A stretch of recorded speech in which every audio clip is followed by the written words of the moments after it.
या मंदिरात 2 शिवलिंग असण्यामागे रहस्य काय बरं असेल? यज्ञवराहाचं हे दुर्मिळ शिल्प तुम्ही कुठं पाहिलेलंच नसेल. पुणे जिल्ह्यात फक्त याच मंदिरावरती तुम्हाला कामशिल्प पाहायला मिळतील. 30 दिवस 30 महादेव मंदिरांच्या वारीचा आजचा आपला 3रा दिवस.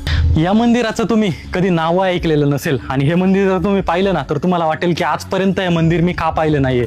एवढं सुंदर मंदिर आहे. बारामती तालुक्यातील लोणी भापकर मध्ये असणारं हे श्री मल्लिकार्जुन मंदिर पुण्यापासून फक्त 75 किलोमीटर वरती आहे. हे मंदिर म्हणजे 2 मंदिरांचा समूह. शिवाला समर्पित असलेलं श्री मल्लिकार्जुन मंदिर आणि जगातील एकमेव श्री दत्ताची दशभुजा मूर्ती असलेलं मंदिर. मंदिराच्या समोर असणारी पुष्करणी, तिच्या चहूबाजूला केलेलं बांधकाम आणि त्यावरती असणारी कोरीव शिल्प यासारखं अद्भुत कुठेच नाही. या मंदिर संकुलामध्ये भगवान विष्णूच्या वराह अवताराचे दुर्मिळ यज्ञ वराह शिल्प हे मुख्य आकर्षण आहे. या दुर्मिळ पाषाण शिल्पावर तब्बल 142 लहान विष्णू मूर्तीची सुबक झूल कोरलेली आहे. या मंदिराची आख्यायिका अशी मांडली जाते की रागावलेल्या कार्तिकेयला शोधण्यासाठी शिव पार्वती दक्षिण दिशेला गेले आणि मल्लिका म्हणजे मोगऱ्याच्या वेली निवडलेल्या अर्जुन वृक्षाखाली प्रकट झाले. त्यावरून या देवस्थानाचे नाव मल्लिकार्जुन हे पडले. मल्लिकार्जुन मंदिराच्या उत्तर दिशेला असणाऱ्या मुख्य प्रवेशद्वारासमोर एक मोठी पुष्करणी आहे. या पुष्करणीच्या 4ही बाजूंना असणाऱ्या 28 देवकोष्टकांमध्ये एकेकाळी विष्णूच्या 24 रूपांच्या मूर्तीची स्थापना केलेली होती. बाजूने दगडी पायऱ्या असलेल्या पुष्करणीच्या आतील एका बाजूस वराह मंडप आहे. या मंडपाच्या चौथऱ्यावर तळाशी हत्तीची माळ व वरच्या बाजूस दशावतार शिल्पे कोरलेली आहेत. तसेच याच्यावरती आपल्याला खूप मोठ्या प्रमाणात कामशिल्पेही पाहायला मिळतात. अत्यंत शांत ठिकाणी असलेलं हे मंदिर खूप गर्दी विरहित आहे आणि हे मंदिर मोरगावच्या मयुरेश्वर मंदिरापासून फक्त 7 किलोमीटर वरती आहे. या मंदिराचं एक्झॅक्ट लोकेशन हवं असेल